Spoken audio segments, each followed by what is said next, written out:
दोस्तों, मैं आज आपसे इंटरनेट ने कैसे हमारे जीवन को प्रभावित किया है उसके बारे में बात करूंगा। और आज जीवन का कोई भी क्षेत्र ऐसा बचा नहीं है जिसमें इंटरनेट ने अपना प्रभाव नहीं डाला है। तो अगर आइए हम देखते हैं कि पिछले 20 सालों में कैसे कैसे इंटरनेट ने परिवर्तन किया है, और जो लोग अपने आप को इंटरनेट के परिवर्तन के साथ नहीं बदलाव कर पाए उनके लिए क्या क्या समस्याएं उत्पन्न हुई हैं। तो आज से 20 साल पहले अगर हम देखें तो हमें बहुत सारी जगहों पे पीसीओ बूथ दिखाई पड़ जाते थे। लोग बात करने के लिए लंबी लंबी लाइनों में लगे रहते थे। लेकिन आज हम देखेंगे तो पीसीओ बूथ हमको नज़र नहीं आएंगे, क्योंकि जैसे ही मोबाइल फ़ोन आया उसने धीरे धीरे पीसीओ की ज़रूरत को समाप्त कर दिया। इसके बाद ये देखा गया कि लोग अपना मोबाइल रिचार्ज के लिए, जो पीसीओ के दुकान वाले थे उन्होंने अपने धंधे को तो बदला, वो रिचार्ज की दुकान में अपना कन्वर्ट किए। लेकिन इंटरनेट के आने से हर व्यक्ति अब जो है विभिन्न प्रकार के ऐप के माध्यम से अपना रिचार्ज कर सकता है। इसके अलावा अगर हम देखें तो पहले चिट्ठियों का ज़माना हुआ करता था, लेकिन आज ईमेल के ज़माने से सारी चीज़ें बदल चुकी हैं। लोग पूरी तरीके से, जो हमारा डाक विभाग भी है उसके भी कार्य के परिवर्तन में आप देखेंगे कि उसको भी सरकार ने जो है सिर्फ पोस्ट ऑफिस के बजाय उसको बैंक में भी बदलना शुरू किया। ये एक प्रभाव रहा इंटरनेट का, किस तरीके से इसने चीज़ों को बदला।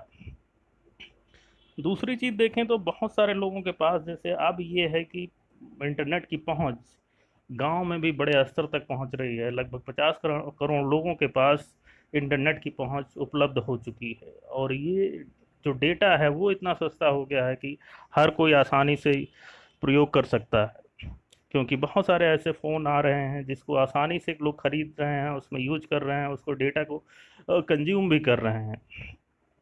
इसके अलावा अगर हम देखें तो हमारा जो मनोरंजन का तरीका था वो भी पूरी तरीके से बदल चुका है। पहले बहुत सारे देखते हैं सिनेमा हॉल थे, लेकिन अगर आप आसपास के नज़र उठा के देखेंगे तो सिनेमा हॉल भी बंद हो रहे हैं। और लोग जो है उसकी बजाय अब घर पे ही यूट्यूब के ज़रिए, नेटफ्लिक्स है, अमेजन है, हॉटस्टार है, इन सारे जरियों के ऑनलाइन स्ट्रीमिंग के ज़रिए ही अपने मनोरंजन को कर रहे हैं। इसके अलावा जो बहुत बड़ा परिवर्तन एक और आया है कि जो हमारे किराने की दुकानें थी, पहले लोग इस तरीके से सामान खरीदा करते थे कि भाई किराने की दुकान है, वहाँ से जाके आसपास के गली मोहल्लों में जो दुकानें रहती थी वहाँ से खरीदते थे। लेकिन अब धीरे धीरे परिवर्तन बड़ी तेज़ी से शुरू हुआ है और लोग ऑनलाइन शॉपिंग कर रहे हैं कि जो ग्रॉसरी की शॉप हैं वहाँ पे आसानी से पहुँच उनकी हो जाती है। इसमें अगर आप देखें तो अमेजन और फ्लिपकार्ट जैसी कंपनियों ने घर पे आपको हर चीज़ उपलब्ध कराने का एक अवसर प्रदान किया है, जिससे जो है आप आसानी से कोई भी चीज़ जो आपकी पसंद है उसको आप चूज कर सकते हैं, उसको खरीद सकते हैं। इसी तरीके से आप अगर शहरों में देखें तो किस तरीके से रिक्शे को ऊबर ने चेंज किया। ओला और ऊबर आप देखते हैं कि आप अब जो भी कार से आपको यात्रा करनी है, आपको ऑनलाइन पोर्टल पे बुक करना है, आपके घर पे वो कार आके खड़ी हो जाती है। तो इस तरीके से पूरी तरीके से बदल रही हैं चीज़ें। अगर आप इस बदलाव को नहीं समझ पा रहे हैं कि कैसे बदल रहा है चीज़ें, तो जिन्होंने इस बदलाव को समझा कि इंटरनेट कैसे उनको प्रभावित कर रहा है, चीज़ों को इसका कैसे लाभ उठाना चाहिए, उसका बड़ा अच्छा एक एग्जाम्पल अगर आपको मैं दिखाऊं तो किस तरीके से हमारे यहाँ मंदिरों ने जो है अपनी वेबसाइट क्रिएट की, तो वहाँ पे उन्होंने अपना ऑनलाइन दान लेना शुरू किया है। आप जैसे अगर आप देखें तो ये सिद्ध विनायक मंदिर है, उसका वेबसाइट है ऑनलाइन डोनेशन के लिए। सोमनाथ का मंदिर है। इसके अलावा तिरुपाला तिरुमाला तिरुपति का मंदिर है। राजस्थान गवर्नमेंट का जो देवस्थान बोर्ड है वो उसने भी अपना जो है मंदिरों में किस तरीके से दान करना है क्या है उसके लिए व्यवस्था की है। तो इस तरीके से जो लोग बिजनेस को समझ रहे हैं, बहुत सारी चीज़ें अगर आप बनारस के घाट पे आप जाके देखेंगे तो वहाँ भी जो बहुत सारे पंडे हैं वो भी अपना जो है पीओएस मशीन लेके बैठे हुए हैं, जो वहाँ पे आप जो है आप वहाँ पे क्यूआर कोड से स्कैन करके पेटीएम या अन्य ऐप के जरिए जो है उनको ऑनलाइन पैसा ट्रांसफ़र कर सकते हैं। अब इसमें ही उनको इतनी आसानी हुई कि पहले लोग बहाना भी बना लेते थे कि ठीक है चलो चेंज नहीं है, लेकिन अब यह है कि भाई ठीक है जितना आप देना चाहते हैं आप 1 रुपये से लेके जो कुछ है वो आप दे सकते हैं। इसलिए उनका बिजनेस, उन्होंने अपने समय के साथ उन्होंने अपने आप को परिवर्तन किया है और अपने आप को मुख्य धारा में बनाए रखा है। लेकिन जो लोग इस मुख्य धारा में नहीं बना पा रहे हैं, नहीं रह पा रहे हैं, उनके लिए क्या समस्याएं हो रही हैं, उसको मैं एक खबर के जरिए आपको दिखाता हूँ। कि जैसे अभी की खबर आई कि बेंगलुरु में लगभग 50,000 दुकानें बिजनेस ना होने के कारण बंद हुई। तो अगर 50,000 दुकानें बंद हुई हैं का बिजनेस, तो इसका एक बड़ा कारण ये रहा है कि कोरोना के दौर में लोगों की खरीदारी की आदत पूरी तरीके से ऑनलाइन पे शिफ्ट हुई। ठीक, लोग आसानी से चीज़ों को अपने घर पे ऑर्डर कर सकते हैं, घर पे वो सारी चीज़ें पहुंच सकती हैं, कोई कांटेक्ट ट्रेसिंग नहीं है।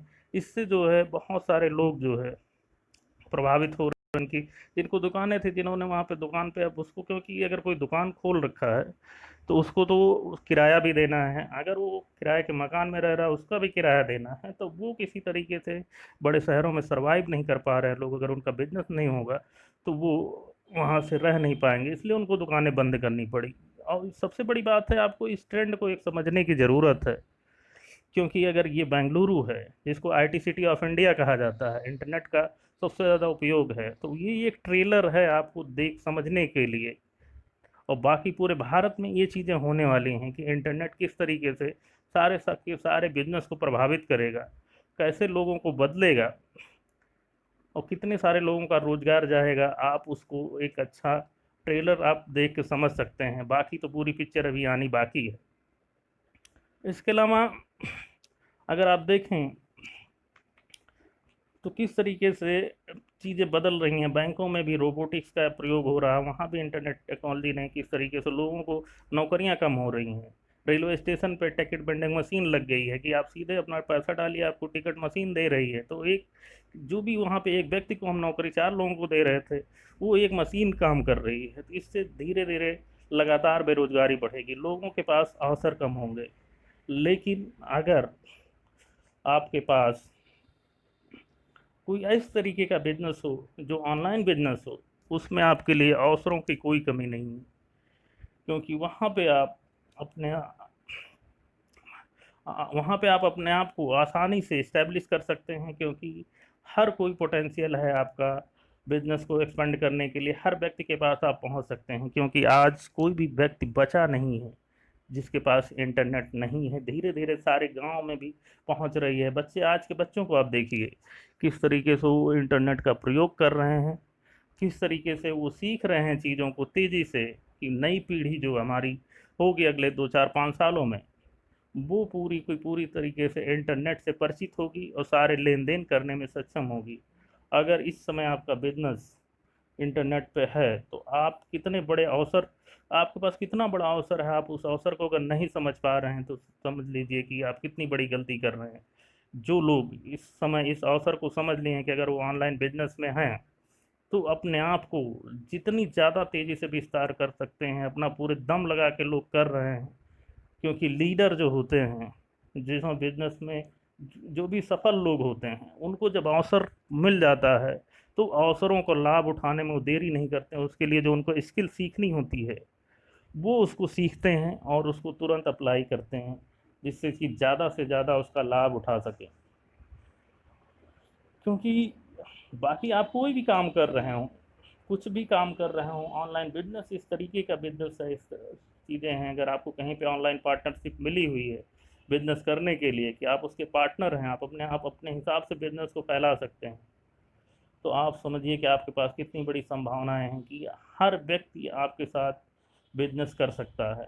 आप पूरा अपना एक टीम क्रिएट कर सकते हैं, क्योंकि सभी, कोई भी व्यक्ति हो, चाहे वो किसी भी नौकरी में कुछ भी कर रहा हो, इंटरनेट तो इस्तेमाल कर रहा है। हमारा सोशल नेटवर्क, हमारा बातचीत का तरीका आज फेसबुक है, ईमेल है, व्हाट्सअप है, इसके जरिए हो रहा है। तो बिजनेस करने में आसानी नहीं है। जो भी जानकारी आपको व्यक्तिगत रूप से पहले जाके किसी को बतानी रहती थी, आप जो आप वीडियो के माध्यम से, अपने स्लाइड्स के माध्यम से आसानी से चीज़ों को एक दूसरे को फिर ट्रांसफ़र करना, उसने देख लिया, सारी चीज़ें उसको समझ में आ जाएंगी।